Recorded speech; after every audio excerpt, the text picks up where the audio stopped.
Aducem astăzi un modest omagiu tuturor românilor care și-au dat viața pentru România.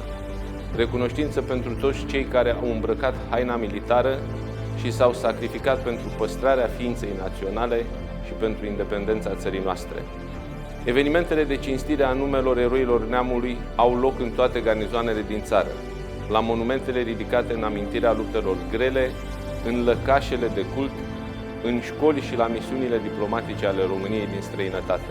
Salut implicarea Ministerelor Educației, Afacerilor Interne și Afacerilor Externe în seria de activități menite cinstirii memoriei celor căzuți pentru patrie.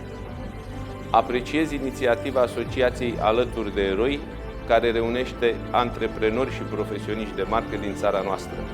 Dânsii sunt cei care au venit în întâmpinarea Ministerului Apărării Naționale cu un proiect pe termen lung care să aducă în atenția românilor valorile autentice care au contribuit la făurirea prezentului pe care îl trăim.